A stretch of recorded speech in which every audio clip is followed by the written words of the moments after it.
Hello, and welcome back to another episode of Critical Reactions with your host, Bryan. We're going to continue on with this week's theme of bands that broke up, checking out the group Genesis.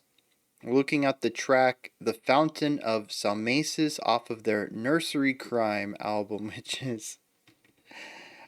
Okay, I gotta hand it to them. I dig that album title. Alright, let's dive into this and see what Genesis is bringing to the table today.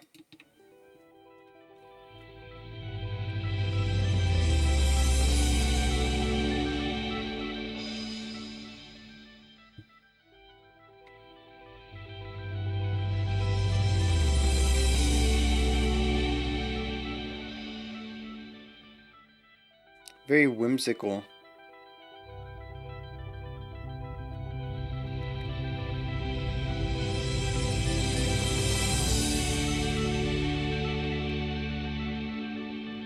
From a dense forest of tall, dark pine wood, Mount Ida rises like an island within a hidden cave. Nymphs had kept a child, Hermaphroditus, son of gods, so afraid of their love.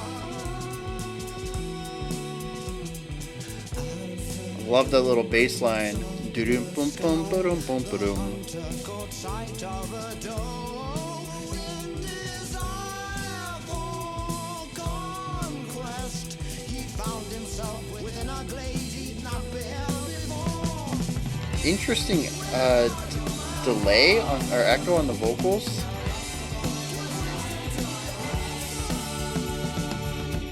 And as his strength began to fail, he saw a shimmering Interesting. shadow in the dark green depths disturbed the strange tranquility. The waters are disturbed. Some creature has been stirred. I wonder what the two vocals are doing. They're not saying the same thing, but it's also really difficult for me to pick up what either one of them are saying.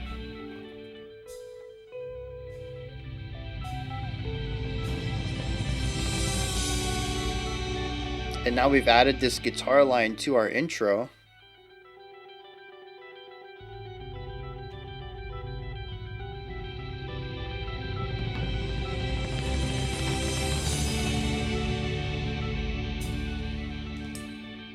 As he rushed to quench his thirst, a fountain spring appeared before him, and as his heated breath brushed through the cool mist, a liquid voice called, "Son of gods, drink from my spring." Oh, yeah, that snare work. Tasted strangely sweet. Behind him the A very tight, small roll. Not loud at all. in a cloak of mist alone, and as he gazed, her eyes were filled with the darkness of the lake. We shall be one. We shall rejoin as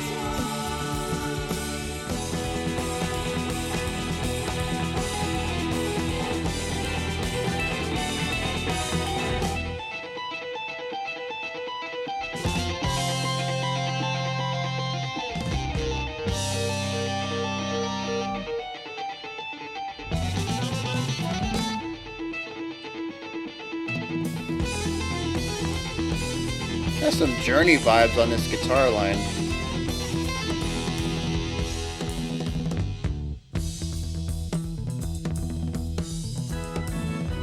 Interesting percussion shift. We've moved over to hand drums, organ and flute.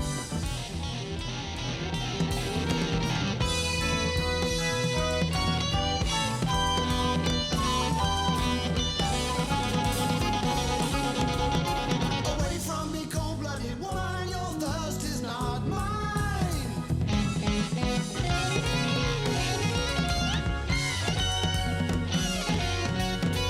Nothing will cause us to part. Hear me, oh gods.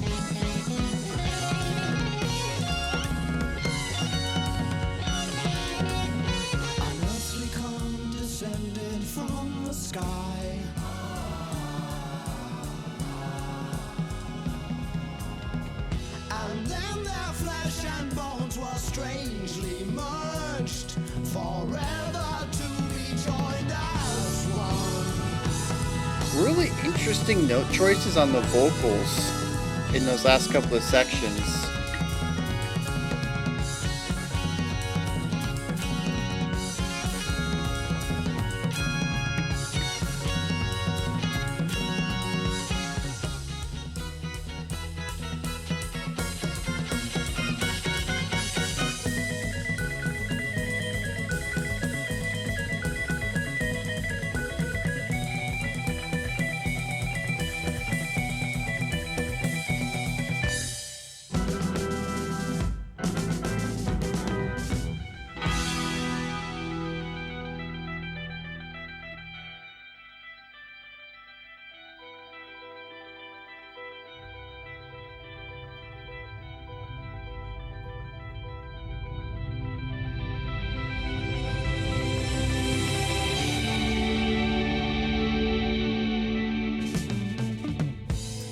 So an abridged version of our opening. A fading voice was heard, and I beg, yes I beg, that all who touch this spring may share my fate. But you are now a demigod and never now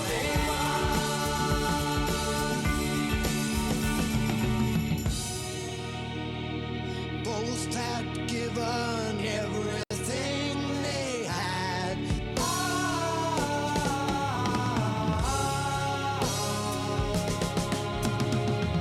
Our lover's dream had been fulfilled at last, forever still beneath the lake.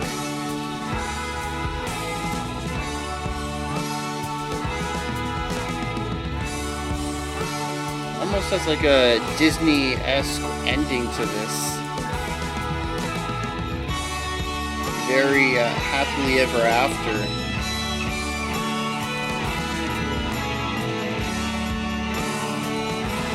The guitar's kind of betraying that a little bit though.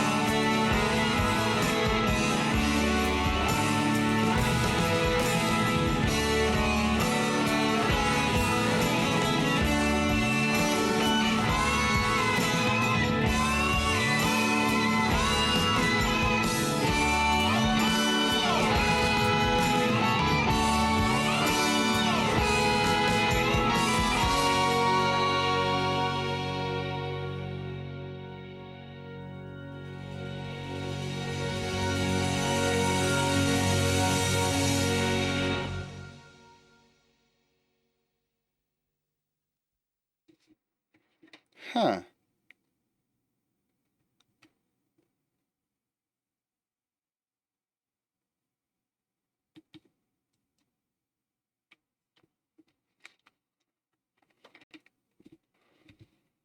How much Genesis? I know we did a full album from them.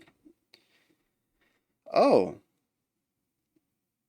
so I've done Supper's Ready. I don't know what album that came off of. I did the Lamb Lies Down on Broadway entire album.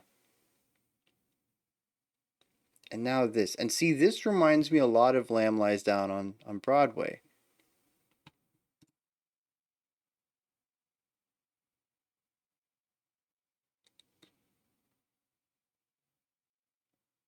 Well, not, I mean, okay, so here's the thing. Sonically, it kind of reminds me of that. It has a lot of the same compositional ideas, what instruments are doing what, when they do them, how they change concepts, but this one seems to be a little more focused than I got out of Lamb Lies Down, and we had some good conversation on that comment section. If you're interested, there's the link for that. It's like a 4 hour album reaction though, so prepare yourself for that.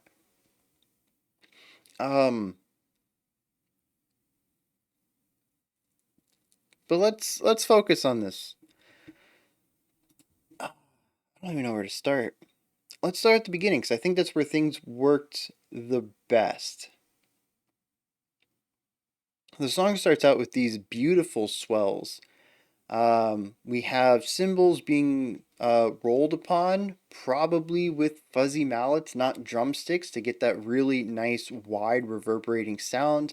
If you use drumsticks, it's just going to be a lot of sharp attacks, and they will eventually roll together, but it's going to have all these punctuated moments within the roll. Whereas you use something that's going to give you a softer attack, like a mallet, especially if you put dampening stuff around it, like whatever they put around mallets to make me call them the fuzzy mallet. I actually don't know what material that is. Anyways, you get these really soft attacks and they don't stand out as much, and you can just get these nice gradual buildups on them. Um, so we have those, and we have these chords. Beautiful. We sit on one, we raise the volume up, and then as we hit the peak, we transition into our resolution on it. And we do this, well, twice technically, because we have one bar of rise, one bar of resolution, second bar of rise, second bar of resolution, and then 3 bars of rise and a bar of resolution. So we are looking at a full 8 bar idea, but we only have 3 of these rises and resolutions, which I thought was interesting. They didn't want to do it completely symmetrical. They could have just kept doing what they were doing, but they chose not to. They decided that the third time would be enough, but they still wanted to fill out the full phrase. They didn't want to do 6 bars because, well, I don't know why. They chose to go for something a bit that would feel a bit asymmetrical, but they chose only one way to do it, not the other. I don't know. Interesting decision. I don't have any insight into that. I think either way would have achieved the same thing. Regardless, it still felt weird only having 3 rises and falls, not fours, not 4 of them.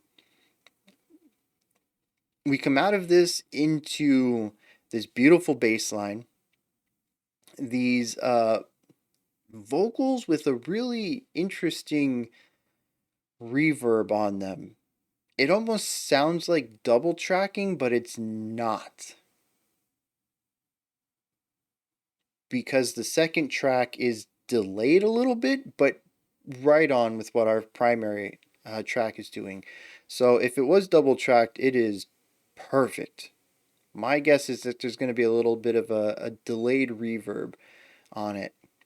And it's not a lot, it's just enough to give it some width and almost feel like it's 2 people. It almost feels like twins talking, just slightly out of sync with each other.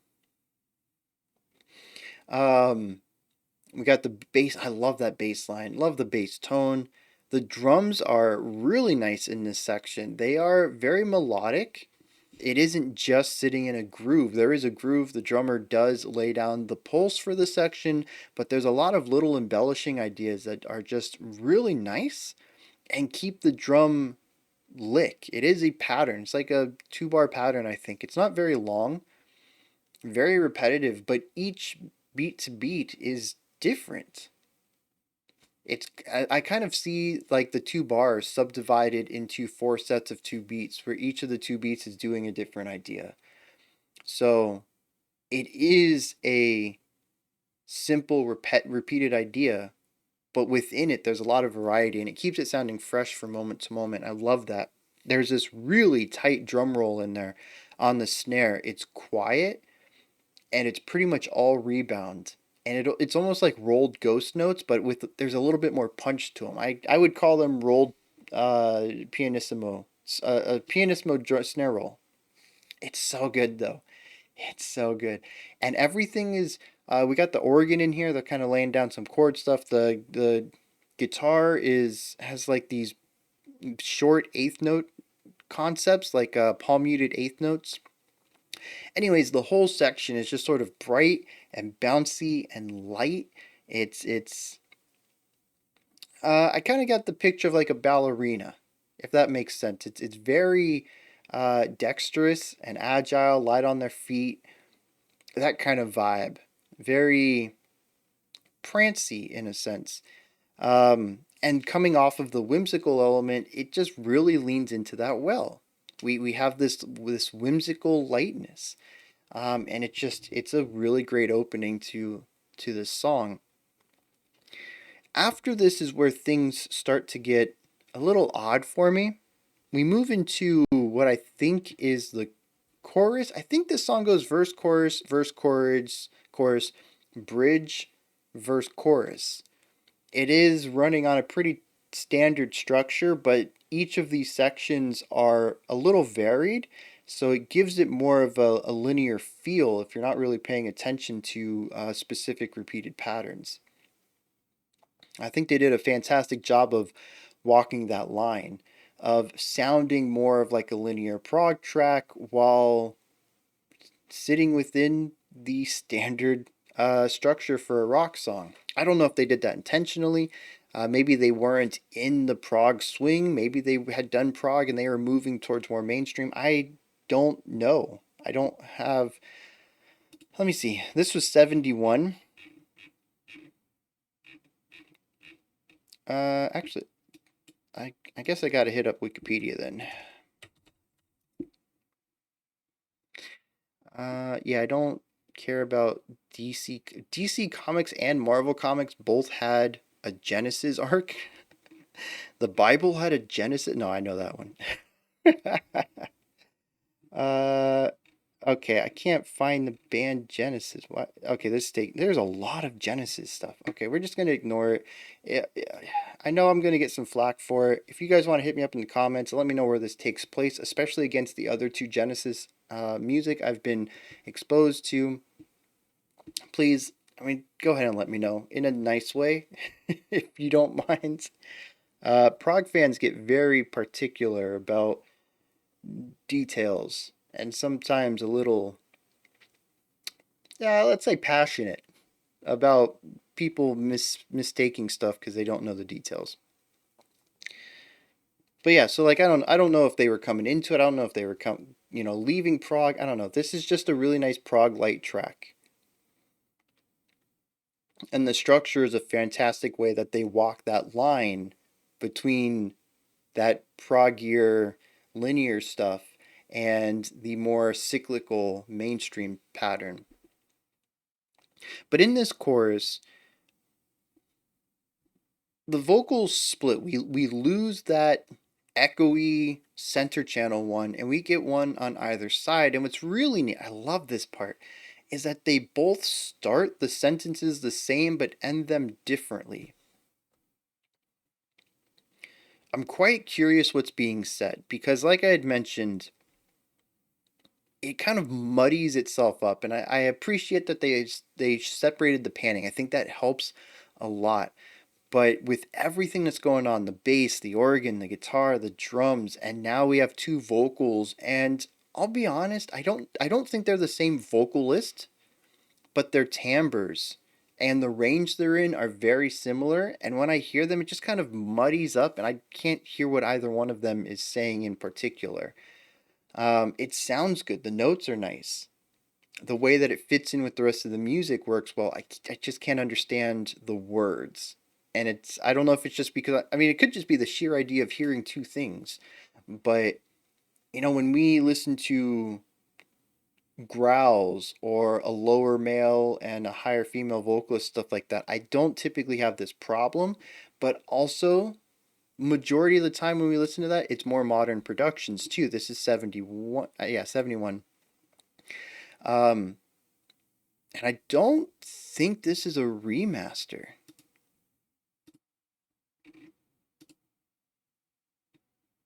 Doesn't say anything about that. So this could be the original audio as well. Um, it could just be a thing of its time. It could be because they're in the same range. There's a lot of reasons of why I could be having trouble with it, but I don't want to put any of it on the song. I just kind of want to point it out instead of calling it a criticism. I do think it's neat though. They start the same, end differently. I love that idea, whether it's in instruments or in lyrics. It's just a really neat way to go about crafting a section. Have multiple instruments start in the same place but find their own ways through. Um, After this, if I remember correctly, we hit the intro again. We hit another verse with our center vocal. We hit another chorus with our split vocal, and then we enter the bridge. And if the chorus had started to fall apart for me because I couldn't understand what was happening, or I couldn't hear everything clearly, I should say, I understood what was happening, but the mix was getting a little muddy. Then the bridge is where the song begins to break down and I don't understand what it's doing. The bridge begins to jump around all over the place. 4 beats of this, 8 beats of that, 3 beats of this idea, and 2 beats of that idea. We get this really sharp electric guitar followed by this beautiful flute and organ solo or duet, and then this screaming guitar, and then a drum solo, and like none of this really matches that whimsical, light, and bouncy vibe that we had. So I have to appreciate it as, or I have to look at it as a transformation or a conversion or moving on with the story or some kind of change narratively. And I know that I'm probably going in the right direction because this is Genesis. They are musical storytellers. When they change their music, they're doing it to tell the listener about something that they don't want to say explicitly through words. I just, I don't know what they're trying to tell me. Because the thing is, after this chaotic section where, like, you never know what's going to happen, and there's so many disparate sections smashed together, um, we just come back to the verse and chorus again, that whimsical bounciness, and the same exact pattern of center channel versus side channel for the vocals. The bass licks are the same. We get that phenomenal drum work back.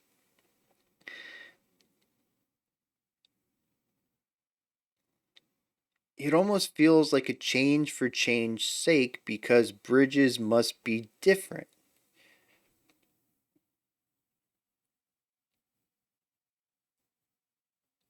Maybe when we hit the lyrics, things will make a little bit more sense, but I was. I did get a bit lost there. And honestly, when we got to the bridge and we completely shifted gears, we had this electric guitar front and center playing this lead melody, and then the organ came in. I really figured we were going to finish this track out with like a 4 minute jam session. We were going to hear all these different solos and duets, and then the song was going to end. And I was actually gearing up, because as I listen, I kind of like piece together themes and topics so that I can have some sort of goal in mind when I finish the song and have to present, my analysis on it. And I was gearing up and readying an argument about how it felt like two songs smashed together. They wrote a 4 minute whimsical track, they wrote a 4 minute prog jam track, and they just don't write 4 minute songs, so put them together and make an 8 minute, prog idea. Look, we changed drastically, we're a cool band kind of vibe. And when they came back to the verse and chorus at the end of the song, I was actually very confused. That's not the read I got from it, and it made me have to recontextualize what the bridge was. And at this moment, I still don't know. It still does feel like a drastically different track. It doesn't really tie into any of the themes or motifs or compositional ideas that we hear everywhere else in the song. I even think that there's a key change. It is in itself just a very different section. And I'm sure there's going to be people who love it, even in a vacuum of just the bridge. I find it to be a bit too chaotic. Like I had mentioned, we don't even really get to visit any of these ideas for any length of time. It is, 4 beats of this and 3 beats of that. And every time I'm like, oh, okay, I kind of dig where this guitar is going, it ends. And something else comes in. It is a frustrating moment for me. When it did decide to lean into something, it was typically abrasive. They played around with tonality in there. Um, they played around with rhythmic ideas that just kind of didn't work with the rhythms going on around it. It yeah, it kind of rubbed me the wrong way, the whole bridge. But we come out of that and we're back to the whimsical stuff, and I can get into that. So like half this song I enjoyed, the other half I'm confused by.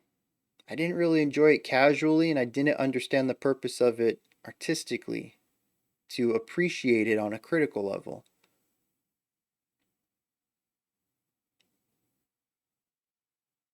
Let's dig into some lyrics here, see what's going on, and maybe we'll come out the other side with a little bit more appreciation. Okay, so I did a little bit of research. If you've already put a comment in there about some of the stuff I asked earlier, thanks. I'm probably still going to get some information out of it. But I did look up, and this was a few years before Lamb Lies Down on Broadway. Interestingly, it says right here that this track makes use of the mellotron with an influence from King Crimson's In the Court of the Crimson King, which we have checked out on this channel. That's pretty cool. Does that mean that this is the first track that has the mellotron on a Genesis album? Or does this just mean that they were inspired by something King Crimson specifically did in that track and they mimicked it here? I don't know. Interesting. They do have a Hammond organ and an electric piano.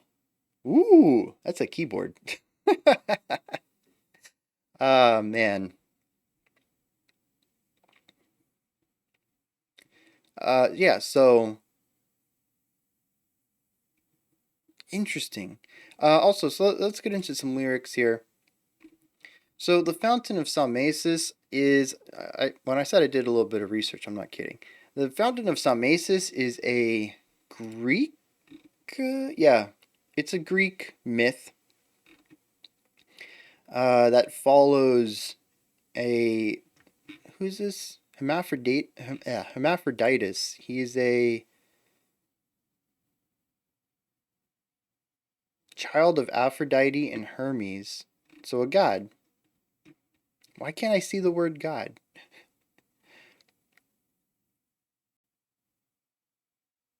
There we go. Yep.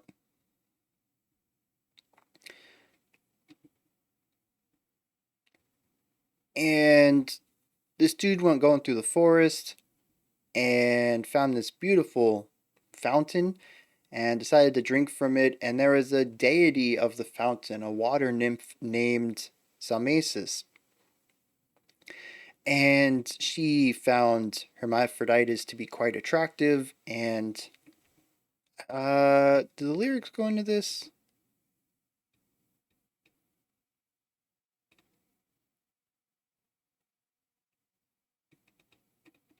No, not really. Anyways, in the original myth, she attempted to rape him, even though he did not. Well, I mean, by definition, he didn't want to do anything. And so she begged the gods to keep him there. And the gods answered the prayer and fused them into one. And so the last individual sentence that Hermaphroditus could say as he was being merged into this single being was that I curse all who drink from this fountain to have the same fate as me. And this story is, like I said, 70% told here. The attempted rape aspect is not, it just says that Salamacis desired Hermaphroditus, but that's it. But it's pretty much just told straight through. Kind of word for word, verbatim, line by line. When we get the split voices, interestingly, that is Salamacis and the narrator. Well, okay, so that's just two people. Most often it's Salamacis and the narrator, but there is one time when Salamacis and Hermaphroditus both speak at the same time.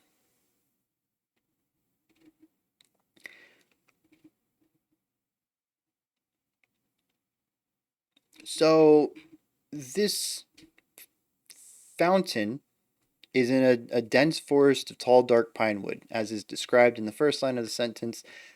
And we have a water nymph and a deer nearby that Hermaphroditus is hunting. All of this kind of goes along with that whimsical, bouncy kind of music. Um, I think.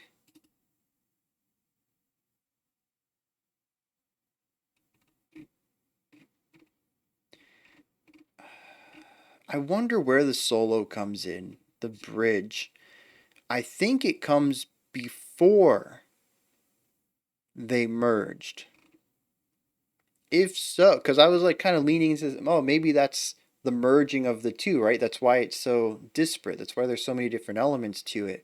It is a bunch of things coming together, but I don't think it does. The break in the lyrics is right before Salamacis asks for them to be together. It's actually also before Salamacis asks that they do anything.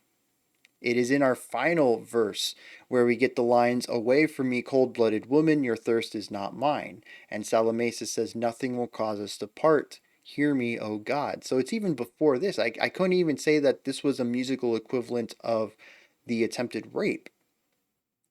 It is just a bridge as far as I can. I really don't.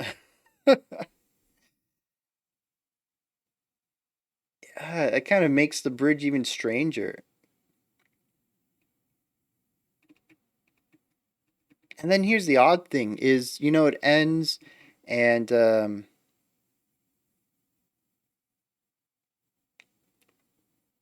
creature crawled back into the lake and a fading voice was heard. I beg that all who touch this spring may share my fate. So it even has Hermaphroditus's last words in the lyrics and the curse that he puts on this fountain.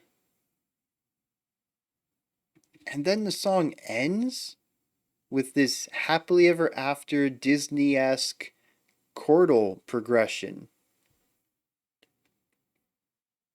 What? um See, this is the same thing I had with Lamb Lies Down on Broadway, where musically it was fine. Lyrically, I didn't quite get it. Y'all helped me with some of it. Actually, I think there's one really lengthy comment on that that really laid the story out for me.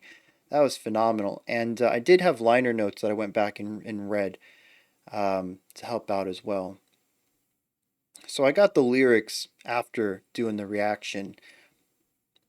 But in isolation, I think both of them work well. They just, at least to me, still, I don't think they come together in a way that supplements both sides. And I get the same thing here. The first half, I think, works really well. The music evokes the idea of uh, the forest. It evokes the idea of mythical forest nymphs and just casually strolling through a beautiful, densely packed set of trees. Like, I get a lot of this element in there. It's very carefree, as Hermaphroditus was when he was going through. So, like, it works. And as soon as that bridge kicks in, the song kind of falls apart. I don't understand what the bridge represents. I don't understand how it fits in with the lyrics. And the song ends on a resolution that feels counter to our characters. Salamacis got her wish,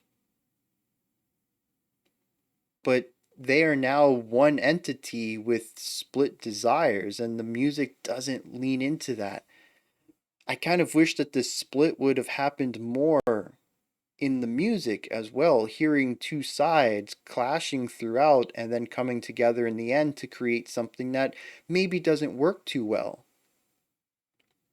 Maybe we could have had more of the hand drum, organ, piano stuff in some places, and the electric guitar and the heavier, rock drums in another place, and keep them separate until they merge and bring the two aspects of like. There's so many ways to do this concept musically to elevate the lyrics. to elevate the story that's being told, and they didn't go for it, and instead went for something that, at least to me, tells the opposite story. The setting was perfect. Again, the intro, the opening bits of this track work really well at setting the environment of the tale.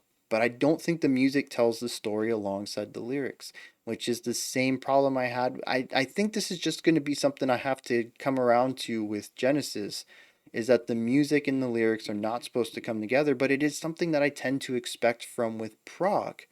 When we look at King Crimson, when we look at Yes, these are bands that consistently use the music to elevate the story. And Genesis just doesn't, again, limited exposure to them. But at least from what I've heard, this just isn't what the band excels at or isn't what they want to do. And I need to meet them on their ground for that. I need to stop expecting it to be a cohesive prog work and more of a interesting prog music with lyrics put to it. Those are my thoughts on Genesis, the Fountain of Salmacis. What did you think, though? Did you enjoy it? Anything that stood out to you? Anything you'd like to add on to what I said or correct me on? Give me your interpretation of it, which I'm always down for. As I've always said, I'm just one dude on the internet. I'm not up here to be some sort of authority. If you get a completely different read off of this and it is super cohesive for you, please let me know. I'm all ears. Put that stuff down in the comments section. Above that, there's a description box, and in there is a link for Linktree. It takes you to this right here, which has links for everything related to the channel. You can find my music, you can find the Discord community, you can find ways to support the channel, and so much more. Above that, if you could, like, subscribe, and ring the bell. I greatly appreciate all three. We have a special selection as well today. Otherwise, I'll be back tomorrow, 5 p.m. Eastern Standard Time, 10 p.m. UTC, as usual. Until next time, remember to be critical, not cynical, of the music you listen to, and have a fantastic morning, afternoon, or evening whenever you choose to watch my videos.